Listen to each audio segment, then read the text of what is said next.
There is a podcast about an island in the North Atlantic where people have been looking for an incredible treasure for more than 200 years.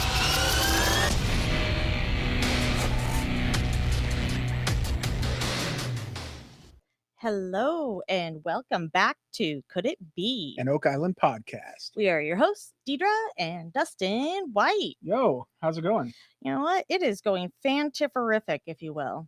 Fantiferific. That's pretty good. That's fantiferific. It is. So we had a fun episode this week. We had hammer grabs, field trips, swamp doctors. Oh my, right? Like we had a lot of stuff going on. They didn't want us to think we had forgotten about the swamp. And you know what? We didn't. Definitely not. I mean, the swamp always has a big swampy place in our heart. Well, the swamp has been a real focus this season. And that's been really nice. And they are definitely not done there. Like there is a lot left to do in the swamp. Yeah, we've been mostly focused on the money pit because, well, we haven't been able to dig a lot this season. Well, they're getting down and dirty now. You know, we've got the spoils of the money pit going to the wash table, getting sprayed off by, Jack and Steve, dynamic duo over there. They're killing it. They bring in reinforcements with Dan Henske, right? So we'll talk about that in a little bit. But we've got it's been a fun season, and this was a fun episode. There's a lot going on. It was kind of rapid fire. It really was. And I was kind of thinking as the show was wrapping up, I was going, man, wait, there's a lot that's happened this year. Like we should do like a bullet points because it seems like so long ago. There's been a lot of episodes. Be like, okay, what did they do at the beginning of the season to where we are now? There's a lot. Like, what about the sluiceway? And lucky for you, it looks like that's going to happen next week. The season finale is next week, and it's called Timeline. And we saw, I'm jumping all the way to the end here, but with the on the war room table, there's like a legit timeline that they put on the table, and they're putting all their finds and what they date to and whatnot. We don't know all the details, but that looked pretty cool. So they're doing kind of what you want them to do. Yeah, I think it's probably going to be fun. And considering that the episode is called Timeline, that it's probably an important part. It's part of that wrap up in the war room and all the fun stuff. Probably going to be a sad moment when they have to say goodbye to another season at Oak Island, but they'll be back. They're probably tired. They're going to need to sleep for weeks to catch up. Yeah. So what happened this episode? We had Money Pit, we had Swamp, we had. What do you want to talk about? Oh, geez. Should we jump into the Money Pit? That's the bulk, or should we tackle the Swamp first? What do you think? Jeez. Let's go Money Pit first. Okay, Money Pit. So this is season 7, episode 22. Mark's X the Spot. Mark X the Spot. Who was Mark? Where was he at? Is he one of those guys who work for Irving that maybe that you just don't know? Like, is that the guy that was controlling the crane that broke the oscillator? Broke it. I don't think he wants to be responsible for breaking it. Well, we'll just call him Mark. You break it, you buy it? Yeah, but we'll just call him Mark from now. That makes sense. All right. So they're hammer grabbing, lots of wood. Gary's metal detecting. I love that that's like an action. Yeah, what? Hammer grabbing. At the beginning, one of the first things Marty says is, "Whoa, baby!" Like he's over there. Wow. It's just so much. Like so much is coming out of this can. But it's to be expected. It's an 8-foot wide can, so the volume is almost twice as much as what they had been pulling out in the smaller cans. So you're expecting to bring out a whole bunch more stuff. But it's just it's overwhelming a little bit, I think, to them. I bet it's overwhelming, and the fact that the can that they have put down is based off of all this data they've collected over the season, and that's really, we're at our best possible shot right now. Well, they've been jumping around. They've been like, okay, so this piece of data brings us to this point. The sluiceway brings us to this. Shaft 9 brings us to that. All the work we did, getting from Smith's Cove, trying to find the flood tunnel, going through the uplands into the Money Pit. All of it's triangulating to this spot. All of it is triangulating off of all of Steve's pinpoint data, though. He's like, find something new, pew pew pew, Pew pew pew. and triangulate. It's just it's Steve, amazing. I think Steve is one of the most critical valuable. members of the team. Yeah. He's pretty valuable too. I'll Well, give you that. I mean, when the year opened, I was like, oh, thank goodness. I've been saying they need someone like this Survey there. It's a full-time job. Man. Is that when we make Steve's trading card? Is he going to be Survey Man because we're doing the superheroes? Yeah, but I want him to have full control of the GPS like satellites that are hanging out, and then he could really like mess up his enemies or something, like trip them out, send them in the wrong direction, disorient them. Yeah, they're gonna have to learn how to read a map instead of use Google. Ooh, that's hard. That's like going back to the Stone Age. I mean, we're talking about the royal cartographer who knows how to read maps. So if he can mess up his foes, I think he makes the maps, yo. Right. All right, so we've got Rick and Doug and Justin. Do you know Justin? I do know Justin. He's like the helper guy that is seen but never heard from. Seen? Yeah, that's a good point. Yeah, so he's like one of the helpers. We did our Oak Island pregame show on Tuesday, and he showed up into the chat with a couple other Oak Island people. We had Scott Barlow. Yep. And we had Tony Sampson. So hey, if you want to hang out with some big names, come hang out with us on our pregame show on Tuesdays. Well, I guess there's only one left this season, right? Because but it was a party. It was a party. Steve shows up sometimes. It was really good. Yeah. So it's like a war room light. Could it be? Yeah, it's war room light. War room light duty. Yeah, we're having fun with it. So you should show up. That's at 8:00 p.m. Eastern, 5:00 p.m. Pacific on Tuesdays before the show starts. All right. Anyway, back on track. So Clotworthy recaps the old tools that they found and the timbers that had Roman numerals in it, right? And then what happened after that? Well, I have a note here that says everyone is very dirty. Like full-blown waterproof gear, like even Gary. Yeah, Gary has his khaki stuff on underneath, you could tell, but yeah, he's like, no, I'll never get these stains out. Right? I'll never get these stains out. Yeah. Gary and Terry. So Gary and Terry. I mean, that sounds like a two peas in a pod. Are looking at those big pieces of wood that keep coming up. And it's interesting. Terry's like pointing out, and even Gary, hey, look, if you hold the wood this way, it's really neat because you can tell how it was laying underground, right? Because the caisson went right through it. Yep, that's a good piece of information. Yeah, so that beam wasn't horizontal, it was more vertical. Yeah, so that's pretty neat stuff. Yeah, but then we got some new Terryisms. Oh yeah. So Gary walks away. Yeah, but we got these Terryisms, and we got this new toy. Like we got a new little device here that enables us to hopefully enhance the podcast, right? Hopefully so we're not going to do too much of it this time because we're still trying to learn it. But we got this thing called the Stream Deck. It's from a company called Elgato. Yeah, it's made for like video game streaming mostly, but we can use it for our purposes. And here is what we're going to use it for, at least some of what we're going to use it for. We're going to try to integrate a bunch of stuff, but we got sounds. Yeah, so Gary walks away, and then Larry and then Larry. Terry chimes in. Oh, bingo. Oh my gosh.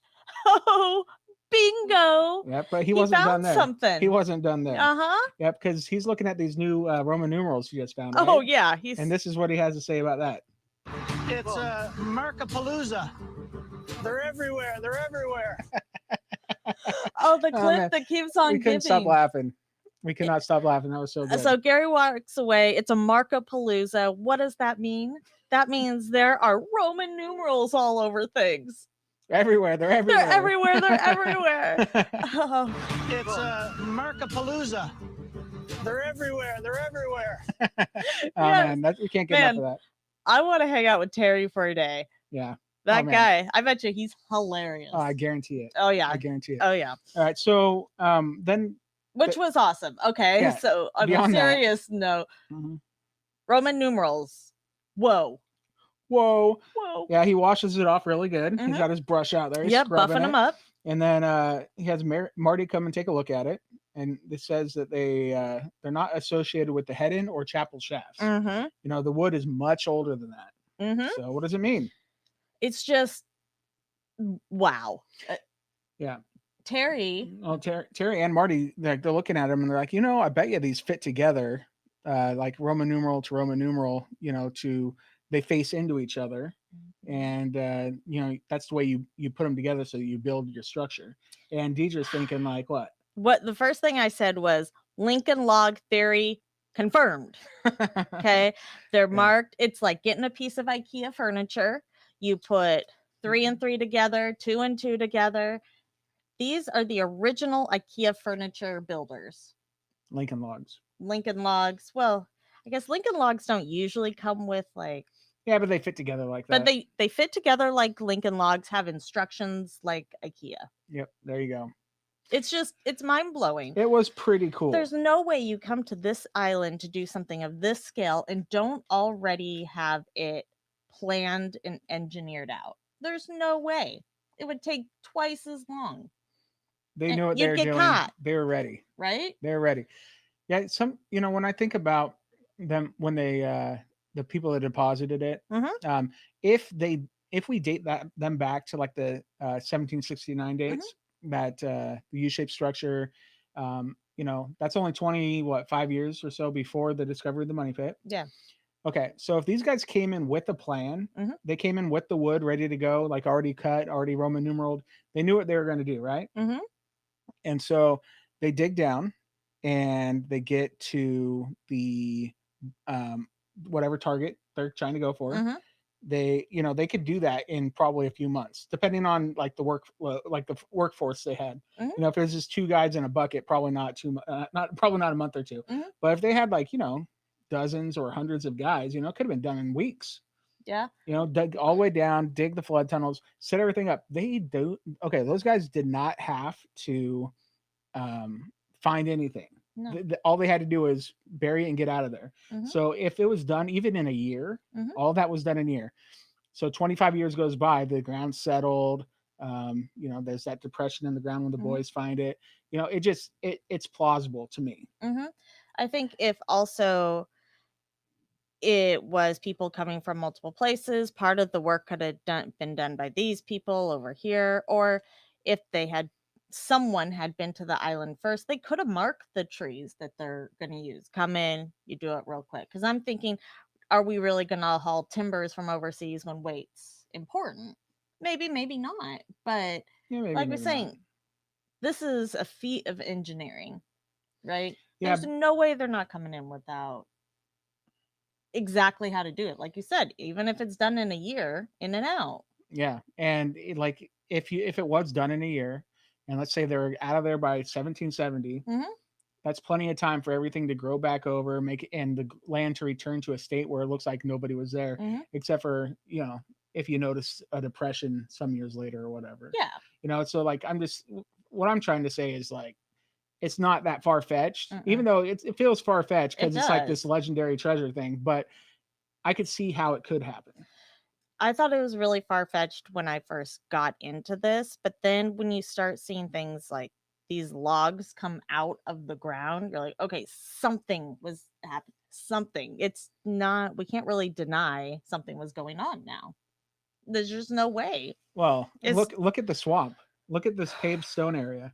Why is that there if not for some kind of big operation? Exactamundo. Had to have been something. Swampelstiltskin is going to tell us. Yeah, for sure. Okay, moving on. So Doug and Vanessa arrive.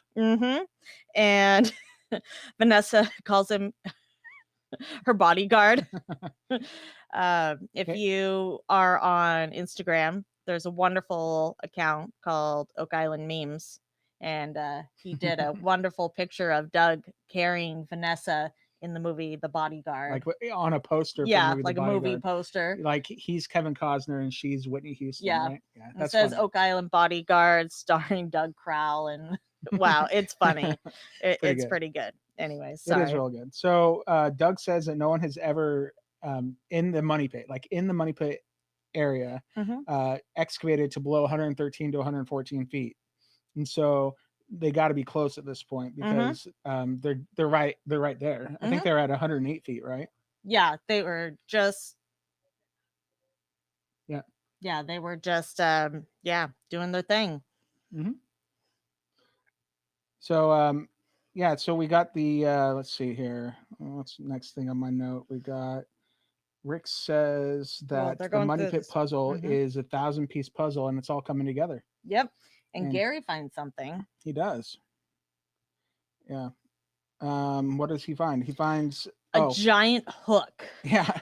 Yeah, it looks like immediately when I saw it, I was like, "Oh, that's a crowbar." Mhm. Yeah, but guess not. Because something kind of cool and crazy, they were able to like almost immediately go to Carmen Lake. And Yeah. that's unheard of. It's usually like 1 or 2 commercial breaks before they Yeah. get on their field trip. Well, it's like they're like, okay, we find it, and it felt very much like this is urgent. It was a not even a mid. It was like a quarter of the way through the episode that they took a field trip. That's Mhm. unusual. Yeah. Yeah, it was quick. And Carmen Lake lays down some knowledge as Oh always. yeah. As always. So um yeah, he takes it over there. Like Gary was pretty excited about finding it. Rick's like, "What is it?" He's like, "You bang stuff with it?" He's like using it as a hammer. He's like trying to like hook pieces of wood and drag them around, and I'm thinking, don't do that. Like to me, it Gary's didn't like, look. "Whoa, dude, that's sharp." Yeah, dodging him. Yeah, it's pretty Maybe funny. that was But like I had mentioned before, my initial thought was it had to be a pulley or something like Yeah, that. yeah. And so we had Craig and Alex take that artifact over to Carmen Lake to get Mhm. his opinion. Craig says that it was found at about 120 feet deep. Mhm. Okay. So that's good to know.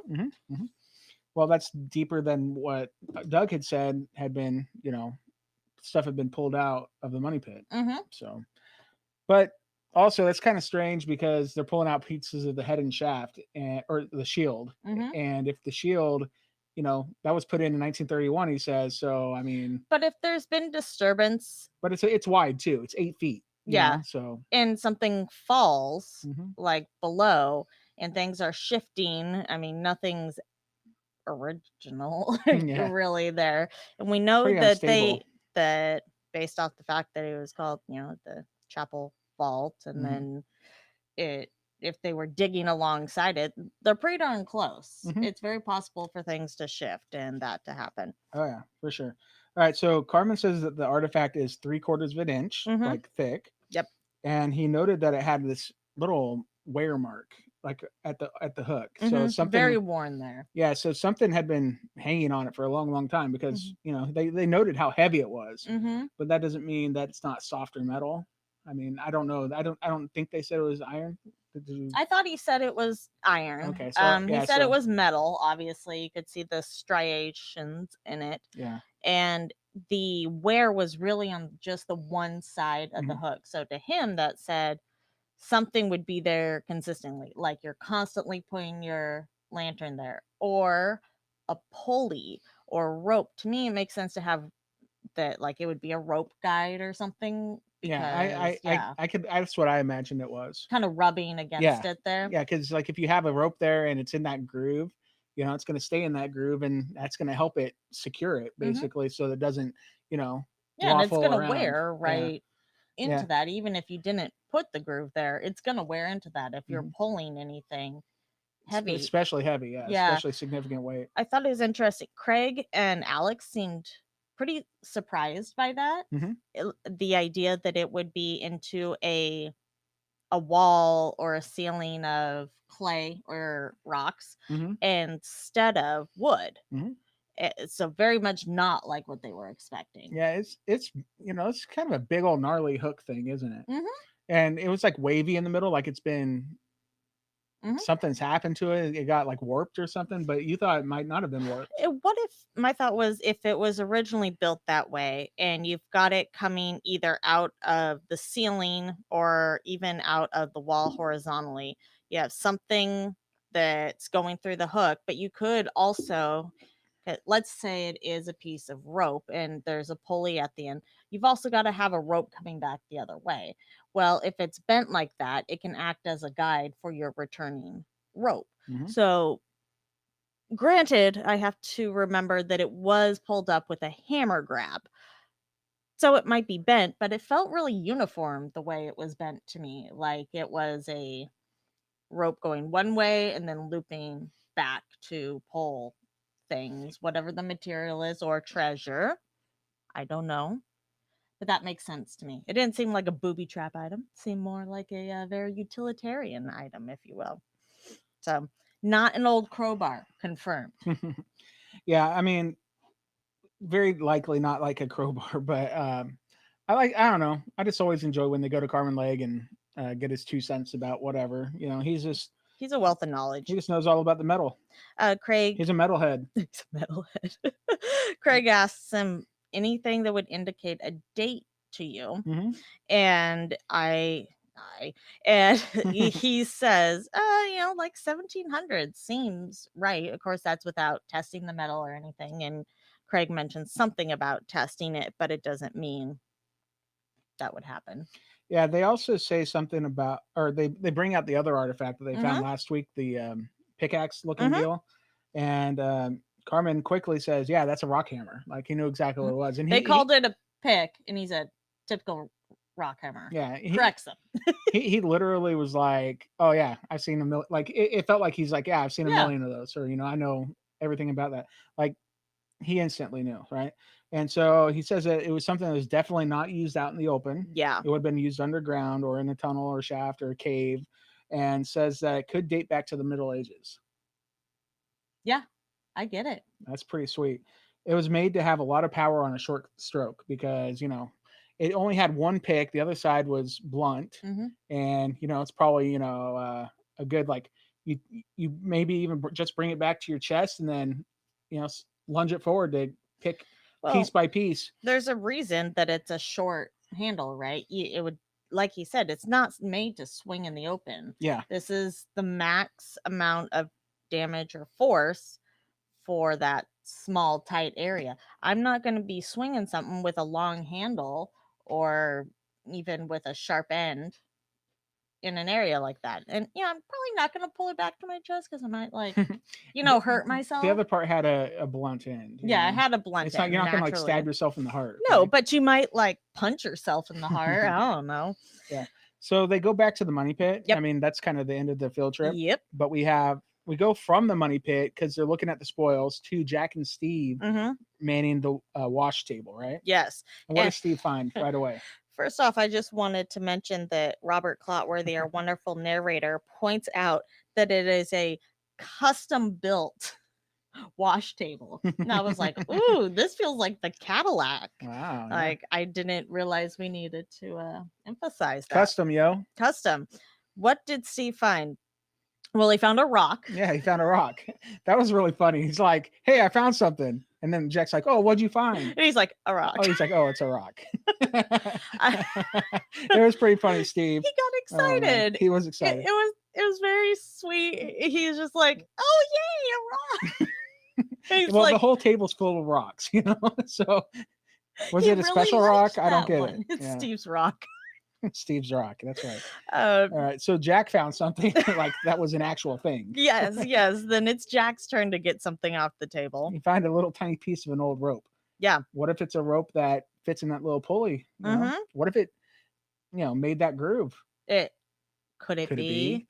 And they both agree it was at depth, which is super important. And it's just. Well, that means there wouldn't be any real contamination. Yeah, exactly. Right. So that's what Steve says. So that's pretty neat. And then that was they mentioned that being around the 120 foot level. And that is the same level that hook. Yeah. I was gonna say hammer, but hook, yes, came out of. And then Jack finds hair. Hair? Yeah, he's been finding a lot of hair this season. He figured out where it all went. Hair, and we're like, why did they jump to hair right away? Well, it looks like hair. Yeah. Hey, you're just gonna say what it looks like right off the bat. Then you think about it, you're it like, probably oh, looks like it's coconut fiber. Well, but that's not like a normal thing people see every day. They see it a little more on Oak Island, but That's true.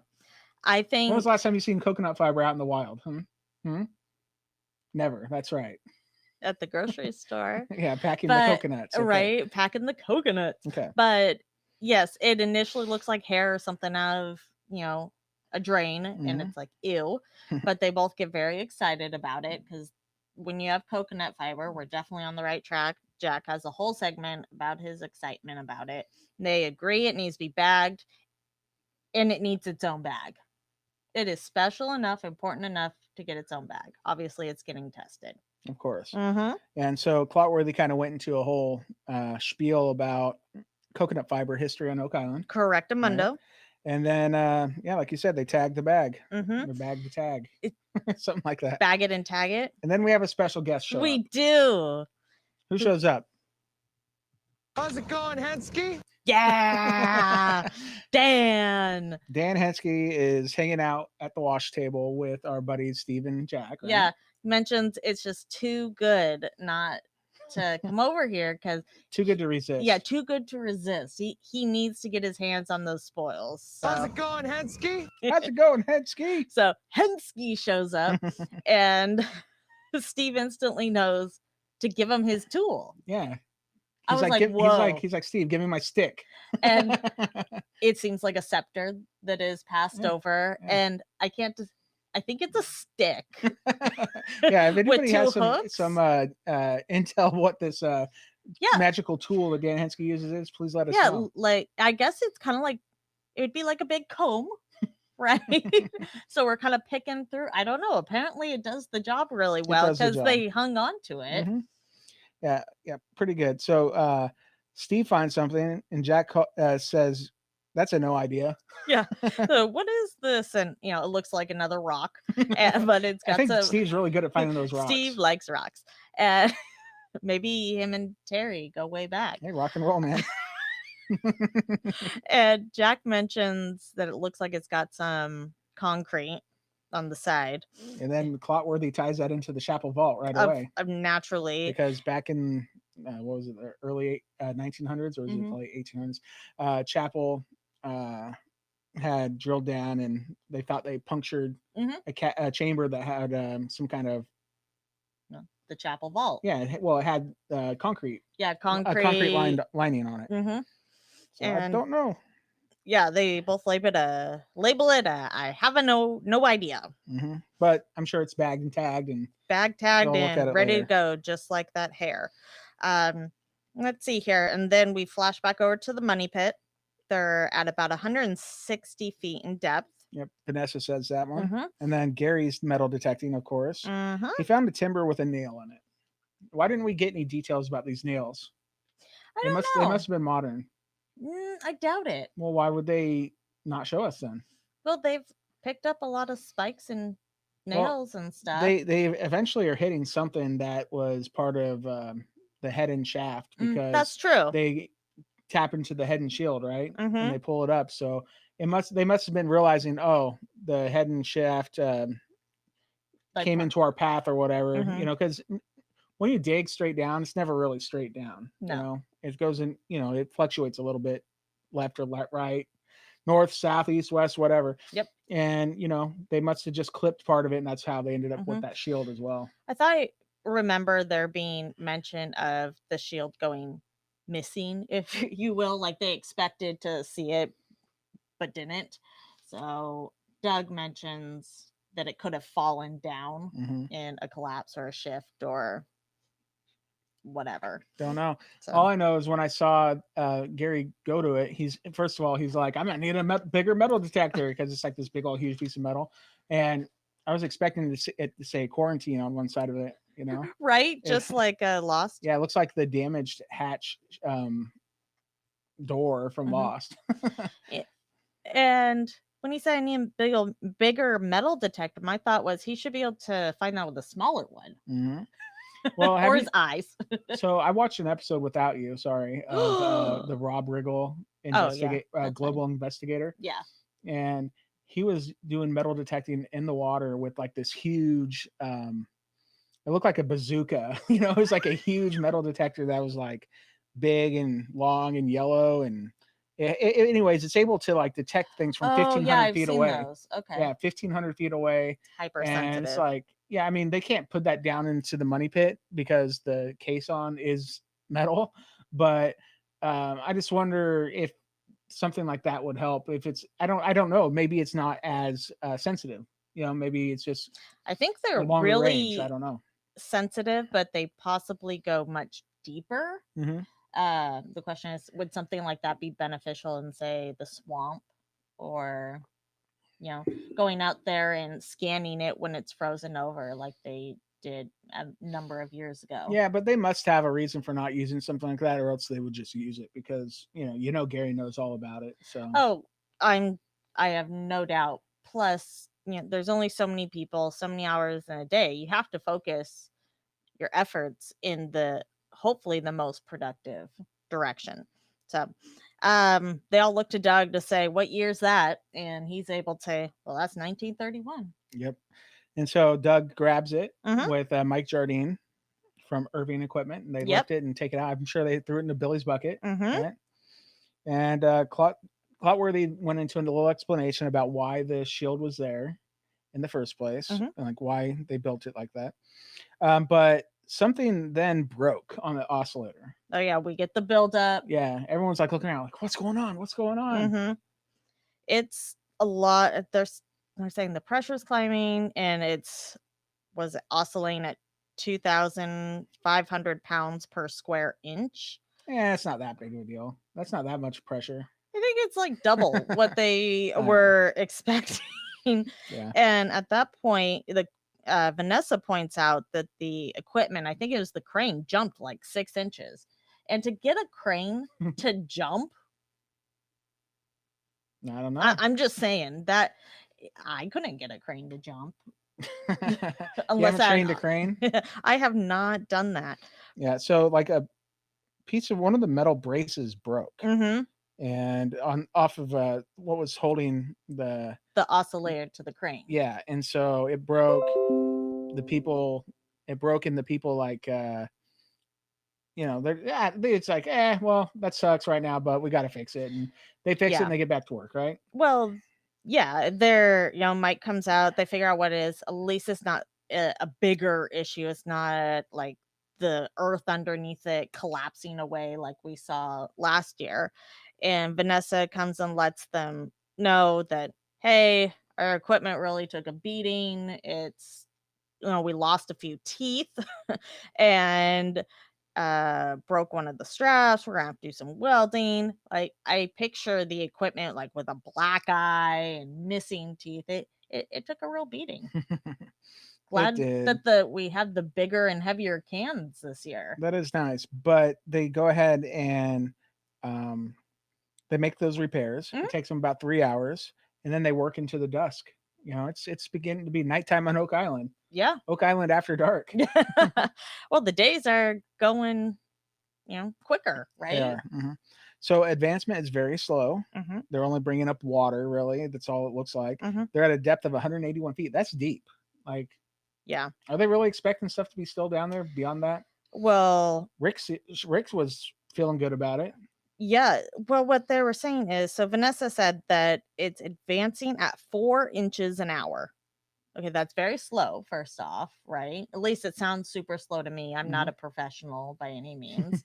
But then the question is there something stuck in the can, or what's preventing it from going forward? Because as Rick and Marty point out, we're not going to find anything in solid rock, but it's not this solid rock that we're hitting. We're hitting something that they are able to very slowly advance through. So what does that mean? That means maybe it's that concrete layer of the chapel vault. I don't know. Don't know. It's whatever they pushed out of the way last year, remember? Yeah. Well, let's say that's the case, that it did get pushed over and that's what they're hitting now.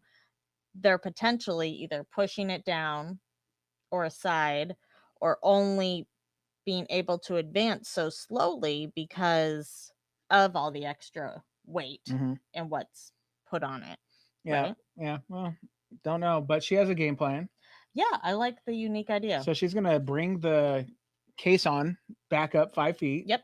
Set the hammer grab because it's like 50,000 pounds or whatever. Oh, was that it? Yeah, on top of this thing that's causing the blockage. Mhm. Hopefully dislodge it Mhm. and then try again. So fingers crossed it works out. I guess we'll find out next week because that's kind of the end of the money pit this episode.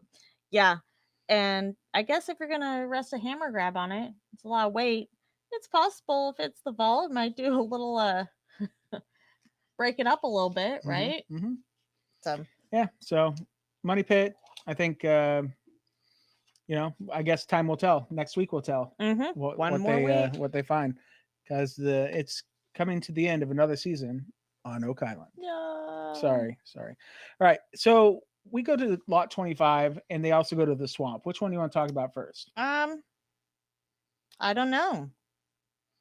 Let's swamp it up first. Swamp it we're up. only at the swamp for this very, very, very short period of All right. time. Swampelstiltskin hanging out in the swamp. Of course, where else would he be? So that's Dr. Ian Spooner. Yep. The swamp doctor. He is out there taking samples of a woody layer to get a snapshot of time of the stuff above the woody layer. He's going to date it and date the part of a stump that was killed by the swamp. He's pointing out kind of like the soil, where the soil is, where it turns to swamp, the woody layer, which he explains it, like you said, to Alex and Billy, who's out there too, naturally. And he's looking for like a kill date of the tree, right, in order to get an origination of when the swamp would have been built. But he seems really excited. He's kind of like a detective. You know what? He is like a detective. He's like a swamp detective. This makes me think about his trading card that'll happen one day. All right. So, I mean, it was short and sweet. Something I'm going to jump to because at the very end, when we go to next time on The Curse of Oak Island, we actually see some of his results. Yes. I don't know. Is this spoiler? I don't think so. I mean, it was shared, but yeah, we can speculate about it. Well, I'm going to read just a little bit of them. So I don't know which samples these are, obviously, because literally all it says is material wood. Because I took a screenshot. It says that it was. It has dates, right? So some of the dates say with a 95% certainty, this wood, I don't know which piece of wood, like I said, is dated between 1022 and 1218. That's one of them. The next one is 95% as well. And it's a piece of wood that dated to 1036 to 1217. There was another sample that had 3 possible dates that it could have been. 750 to 680 BC, 671 to 607 BC, but the most likely would have been 596 to 399 BC. Whoa! And so that's the newest date, like that's the closest to now, but it was a 64% certainty. Yeah, that one. But I mean, it could have, it's just wood. I mean. We're not saying anybody's was at the money pit or at the swamp back in 399 BC doing some work, but who knows? Maybe they were. Yeah, and well, we're not interpreting these results. We don't know if they were pulled in order to. I mean, there's so many pieces of information that could be gathered out of it. Looks like there were some results from around the eye, potentially. One of the pieces of the tree, probably that cork tree or something. Yeah, I don't know. I wish I knew more. We probably one of them says Mercy Hole Wood. So that would have been at that Mercy Point in the swamp. Yeah, and it even says the word squished next to it, so it was probably squished in between some rocks, right? I don't know. Yeah, so I guess it's all speculation. We don't know until they tell us more, but pretty interesting nonetheless. It is. It's very, very exciting. Yeah, so we should go on to lot 25. Correctamundo. So they go hang out with at the Samuel Ball Foundation. Yeah, I'm excited. Yeah, Deidre's been looking forward to this for a long time. Like last year they went and did something there, and then they forgot about it. And Deidre's always been upset. I want to know why. Like why won't you let me go back to the Ball Foundation? exactly. And they're like, oh, we gotta stop. And if that happened last year, and then they also did the scanning earlier this year, did Laird have to get permits because of what they found last year with all the pottery and Well, such? these permits take forever to get, so I mean, it could have taken that long until they I get know. back to it. Because I'm really rooting for Samuel Ball. Are you? Like, I really hope he got away with a chunk of the treasure. I hope he didn't. Well, I hope there's some left over, but like he's a rags to riches story, of this. He's got a great story, and I really hope he at least had one treasure chest worth of stuff, and there's a bunch more left, but I'm rooting for Samuel Ball. Well, it would be nice, but I'm still kind of rooting for Rick and Marty myself. Well, so. I'm rooting for them too. I mean, give me a break. Yeah. But all right, so Laird got a government permit to excavate, Mhm. and he's setting up some test pits with Rick's help. yes. Kelly Barassa, Gary, and Jack are assisting the search, right? Mm-hmm. Kelly finds what could be an hinge or a hinge. A hinge, yes. In American, it's hinge. In English, it's an inge, or at least in Gary English. In Gary, it's a inge. Yeah. So Clotworthy theorizes that it might be to a treasure expect and Kelly then notes that he has barely scratched the surface with this area and expect more finds to come. He's literally barely below the sod. Yeah. And then we have Charles joining in. Mm-hmm. Well, just a real quick point on that hinge. Mm-hmm. They also found what looked to be like a corner bracket right by it. So it does kind of come together with some type of box or something. A treasure chest? Could it be? ... Okay. That was it. That's all right. So we have Laird, Jack, and Charles. They're continuing the work. Laird shows Jack the GPR map because he asks, he's like, hey, well, which part of this test pit should I be digging in? And I think Laird's like, dude, just get back to work. Like keep going. Like literally he said, let's get back to work at one point. Well, Jack wants to know where to focus his digging energy because he wants to get right to the stuff. He ends up getting way down deep and he's keeping the whole thing level. So it really is irrelevant where Jack, it was more for story, I guess, because where Jack wanted to dig wasn't relevant. It basically, I'm not an archaeologist, but it seems like when they go down, they have to do it step by step, all the way down, nice and neat, uniform, all the way down to the bottom, because that thing was square and it was flat, flush on the bottom. Yeah. Archaeologists know how to dig holes. Yeah. And I think they taught Jack. What's really interesting. So Charles is there, right? Charles has a bucket. Jack scoops stuff into a bucket. They take a bucket full. It goes over to Laird, who sifts everything. Like literally everything is sifted that comes out of that hole. That's a big hole. Assembly line too. Yep. Right. They're the dream team. Oh yeah. Those guys. Killing it. All right. So we have then Jack finds some stacked stones and he's like looking around. He's like, oh my gosh, I need to get more into this. And he's like kind of digging around with his hands. Yeah, and like claws. Yeah. And you know what Laird had to say about that? What? Do you want a trowel? Like legit, like come on. He's like, Jack, do you want a trowel? Quit being a savage, because he is excited and he starts going in with his hands. And Charles like, look, it's falling down. Do you want a trowel? Yeah, we want a trowel. Okay, Jack, you needed a trowel, buddy. He's like, oh, yeah, a tool. Oh my gosh, that's so good. Oh man, that's why he needs those gloves with the claws. But Laird just kind of gave it to him like, man, you want a tool to like help you out, man? I'm happy to give it to you. I'll hook a brother up, right? Right. He had that same feeling when they were in Smith's Cove. You want a trowel? Like he was trying to downgrade Jack from his giant shovel to a trowel, and he was like, Murr.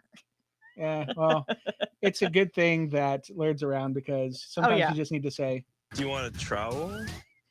It's his lucky trowel. Oh, man, that's good stuff. That's good stuff. All right, so Gary joins him, and he's like, "Oh, you found a tunnel, mate." That's my best Gary impersonation. Yeah, that was a special impression. Yeah. So, but everybody's excited, so everybody shows. Yeah, everybody starts showing up. But Billy? Gary also says, "What better place to hide your treasure?" Yeah, Right? looks like a hidey hole to me. Yeah, totally. Yeah, Rick and Billy got a good Billy sighting there. That's right. Billy was also at the swamp too. We did forgot to mention that. No, I mentioned it. Oh, well, I don't listen sometimes. I know. Okay, all right. So Laird wants them all to know that it lines up with an anomaly that was on the GPR map. Mm-hmm. Rick says that this could be the one thing. What did he say? The one thing Did you just say this could be the one thing? for the Ball Foundation. Oh, okay. He's quick to squish Jack's dreams. Like, poor Jack, I think, took a beating this time. No, Jack's a good sport. Well, people were asking if what they say. Did anyone else think that Jack got tricked into digging his own grave? Like, you had mentioned that last week, and then I saw a lot of it this week. Did you? Oh, man. Yeah. So the one thing for the Ball Foundation, right? I didn't know we had a one thing for each locate. I didn't know that was criteria. I mean, it might not even be related to Samuel Ball, as Gary suggests. He says it could predate him for all they It's true. know. That's a really good point. Yeah. So Clotworthy noted that they have found tools on the island that may date back 600 years, and that was definitely before Samuel Ball. So And who knows? Who knows? the shadow. Well, there might be and so Jack finishes up by saying, well, maybe Samuel Ball knew something, and that's why he was here. Dun dun dun. Maybe he used his trowel to dig up his treasure. But Do you want a trowel? this little toy is too easy. this is I like gonna it. be I love really bad. No, it's gonna be Our great. poor listeners. Okay. So the next day, Mhm, we're back at lot 25, correct. and we bring in Marty and Alex and Steve, Mhm, and they join they join Laird and Rick, mhm. and they bring a snake cameraman in to help. Yes. And I'm not talking about someone that's like a snake trainer, or like something. Medusa Yeah. or no, Derek Hale, owner of the Septic Doctor. Mhm. And he's a septic installation. Well, he's the owner of the septic installation company. Mhm. So he shows up with a big sewer scope. This is right up my alley. I thought so. I've been to many a sewer scope inspection and seen many a scope. So it's a semi-rigid coax cable. He says that it's 1 5/8 around, so it's flexible, but he's got like 200 feet or something. The scope can extend 200 Yeah, feet. well, that's what I mean. That's how much he brought with him. They Yeah. did not go 200 feet. Nope, I think they went about 14 feet in, right? Well, they go 14 feet in, and then Alex, who's there, is like, let's go to 20. Right? He seems really excited, Mhm. which by all means, yes. And Well, it looks like they're noting that this thing looks man-made, right? So yeah, very it's on purpose. Yeah, it's very suspicious, and they note that it had a very flat ceiling. So, Mhm. I mean, that could be good. Mhm. Mhm. Mhm. Mhm. But the flat ceiling, as they're going through it, the initial shot we get there, one's like, "Whoa, stop! What is that?" It looks like wood, Mhm. and who is it? Laird. Laird says no. It's most likely rock. And they continue, and as they You know go what? I under, think they need Terry Matheson. Why isn't he down there? I don't know. He's rock and rolling too hard. Oh, bingo. Sorry, I got these buttons here. It's Markapalooza.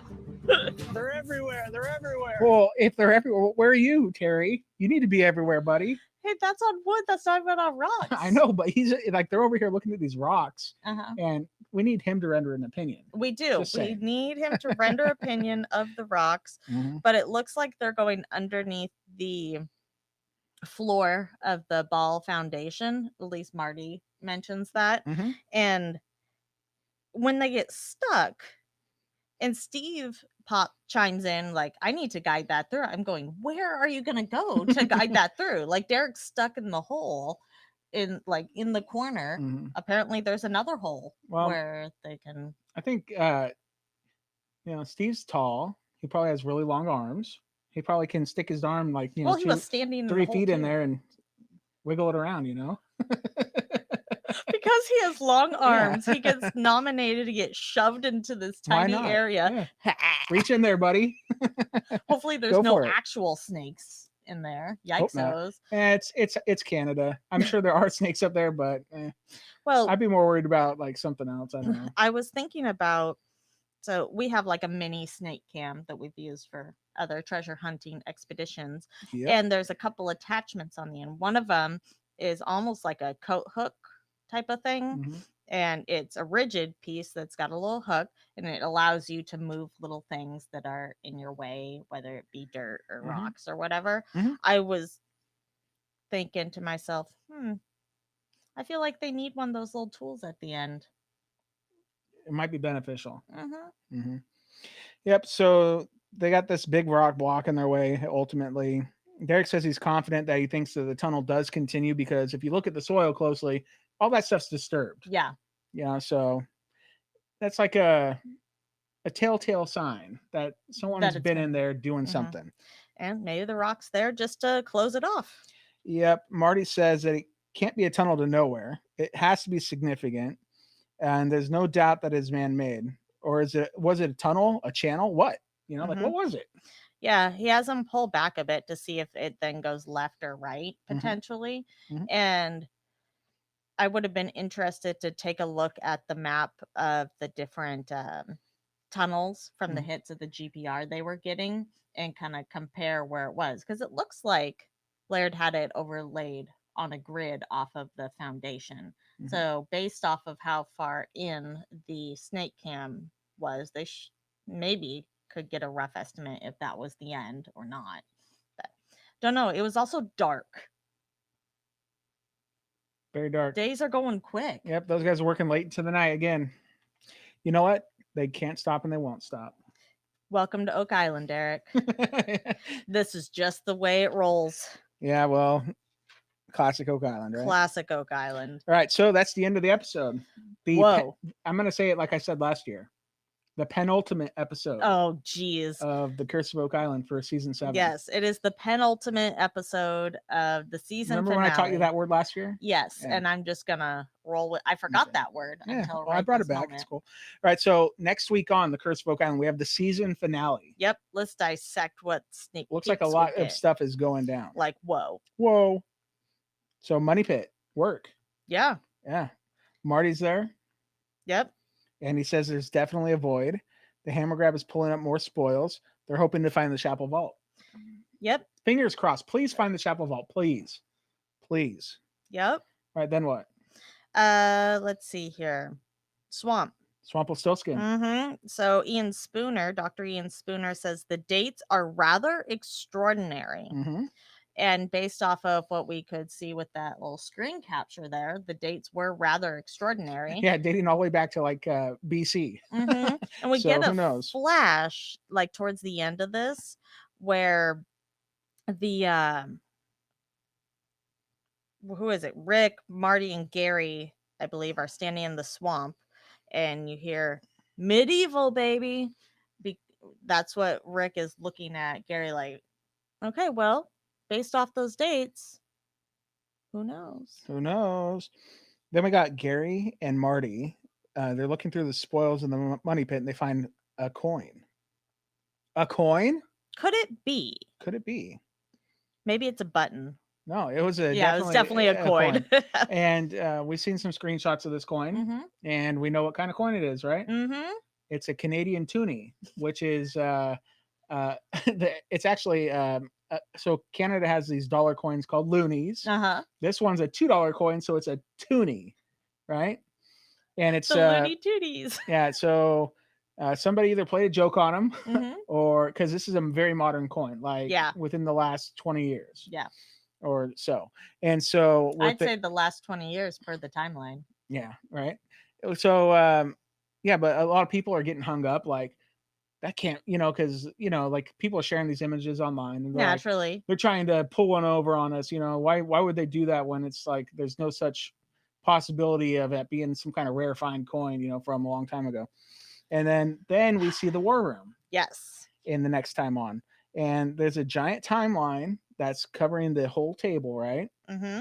And we have a red line that separates everything before the money pit. Mhm. This was discovered in 1795, and the things after, the things that artifacts that would have been newer Post, than that. yeah. Okay, and it looks like that. So He's holding the coin. yeah, Marty's holding the coin and he goes to place it on the table, Mm-hmm. and guess where he puts it? On the timeline at 2000. yeah, somewhere around the year 2000. So it's like they didn't pull the wool over anybody's eyes. They immediately told us, basically, if you're paying attention, how old that coin is. Yeah. Exactly. Yeah. It's just, but that was really cool. I figured the timeline's going to be a big deal, Oh yeah. right? Well, yeah. It's going to be fun. This it's- is where we look at everything. It's going to be cool because they're going to have all the artifacts. The lead cross will be there. Everything's going to be on this timeline, on Anything this new table. from this year. And they're going to say, okay, this is from this year. This is from this year. And we'll see where it all bunches up. I'm guessing it's going to all bunch up around 1770. And you know what? The beginning Mhm. of this season, Mhm. we saw when they opened up, they had all those spoils out and kind of like all the different things, the exciting stuff, right? And they were excited to see what comes this year. And Gary said, we're going to need a bigger table. I'm just saying, maybe they bring in a bigger table. Yeah, they just put in an extra leaf. That table has really expanded over the last 7 years. I guess, right?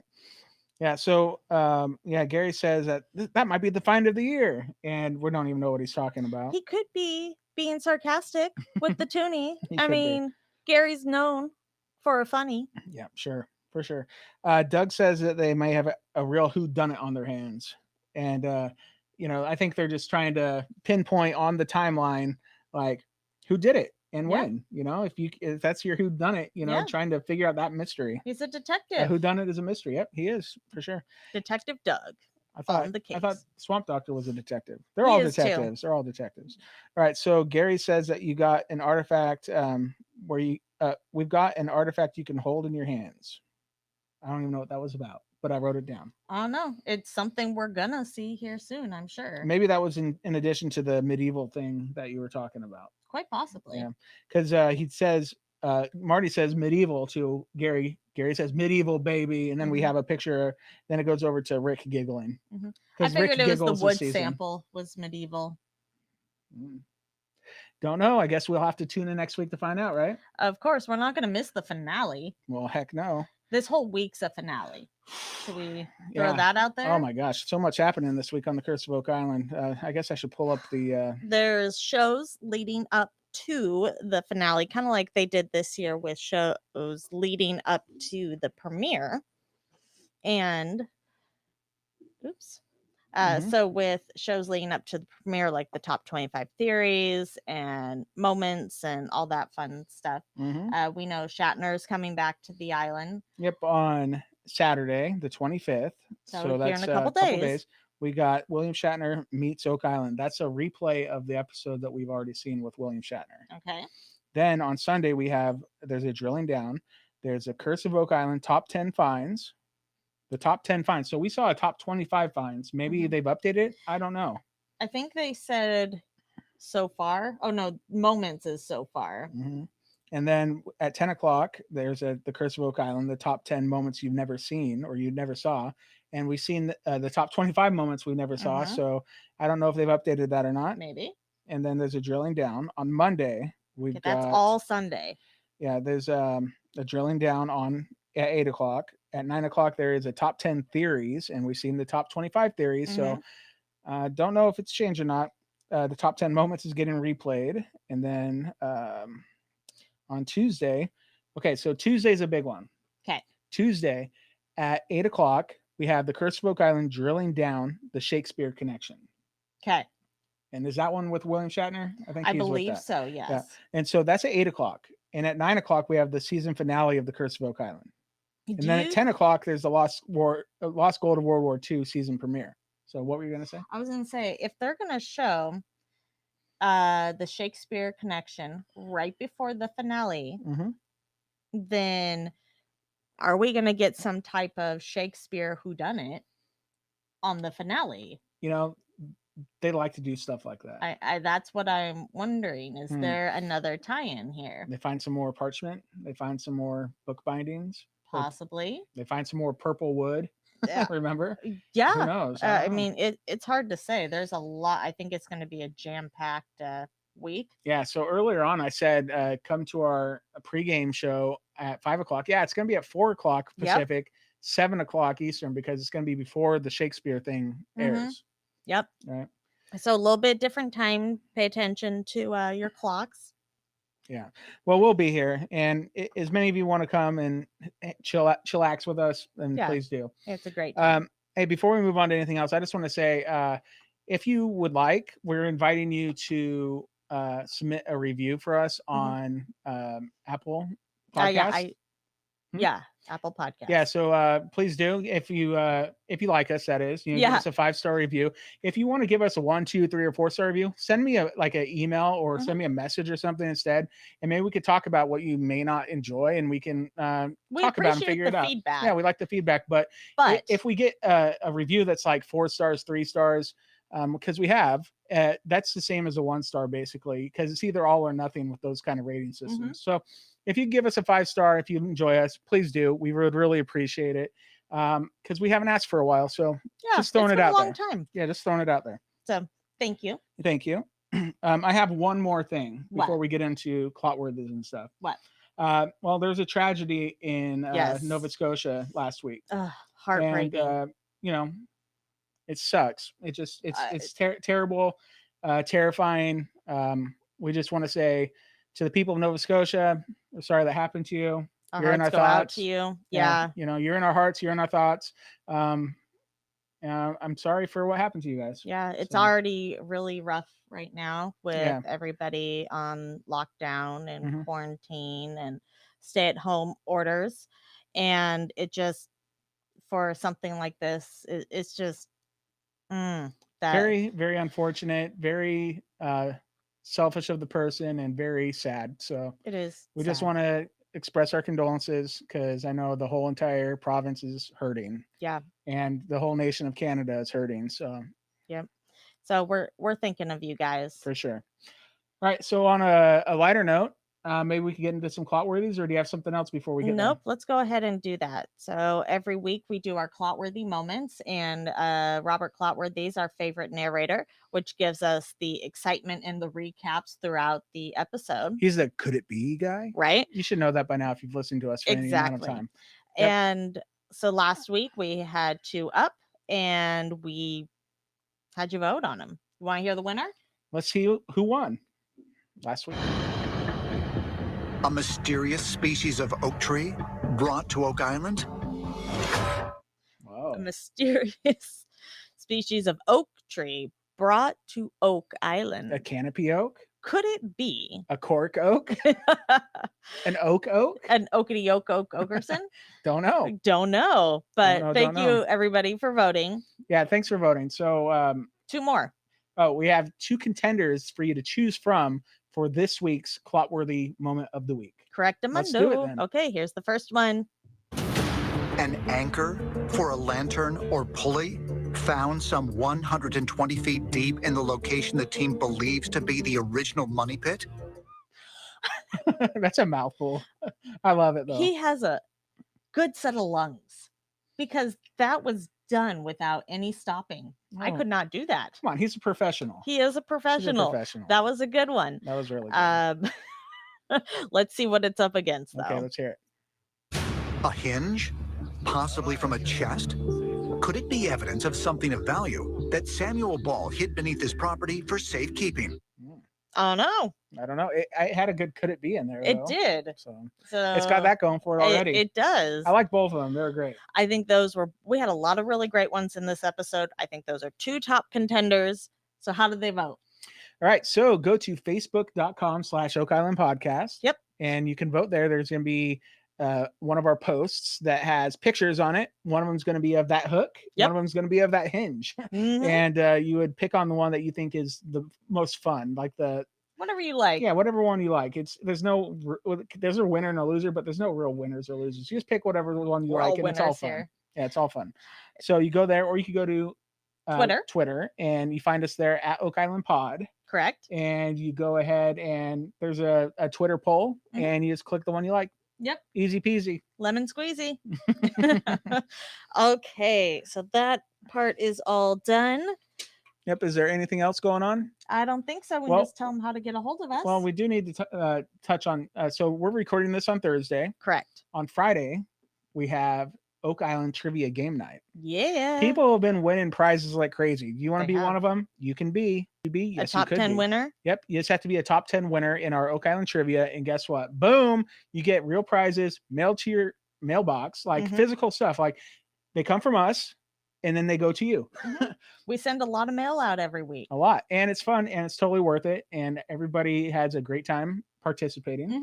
At least that's what we hear. I don't Yeah. know. Nobody said your questions stink yet, you know? Hey, So- it's a free, fun time had by all. Yep. So if you want to participate in Oak Island Trivia, where we have about, I think we have 10 questions of Oak Island Trivia and 15 questions of general trivia, come and join us. It's on Friday at 8 o'clock Eastern, 5 o'clock Pacific, on our Facebook page. And that's at facebook.com/Oak Island Podcast. Correctamundo.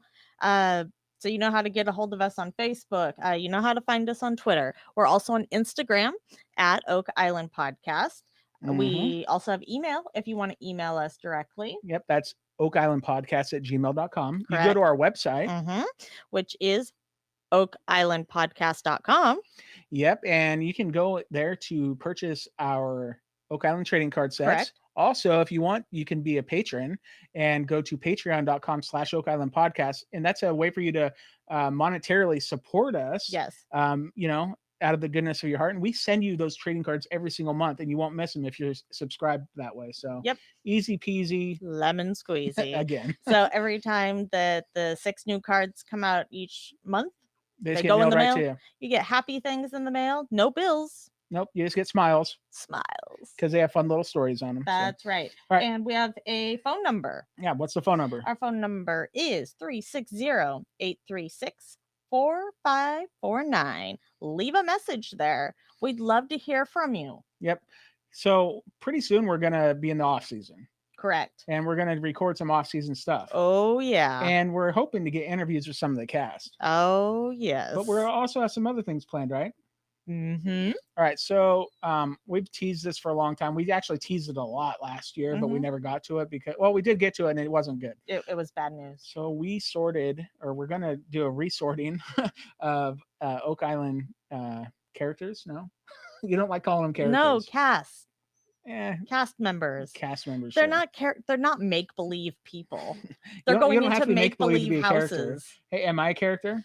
Yeah, Yeah, that's yours- right. See? But that comes with a negative connotation. No, it doesn't. Or they're fine. Anyway, we're gonna sort these people that we hold dear in our hearts into Mhm. Harry Potter houses. Correct. Send us an email. Send us a voicemail of where you think these guys should end up. Yeah. You know, why Yeah. not? Especially if you've got one that We'll you're really like campaigning for a certain Yeah, house. I yeah. want to hear it. Yeah, because then when we do that podcast, we'll read those off. Like, hey, well, this person says that this person should be in Gryffindor, Yeah. and we'll be like, but I thought he was a Hufflepuff, and he's just like, no, he's a Slytherin. And then we'll be like, well, they made some good points. Maybe he actually is a Gryffindor, and Mhm. so you could influence the way that our thing turns out, and it'll be a lot of fun, guaranteed. So we'll have a good time. Yep, totally. Is there anything else? I think that's the end of the episode. I think it is the end of the episode. So we will see you Friday night. And until next time, Could it be? Oh, bingo! It's Markapalooza. They're everywhere. They're everywhere.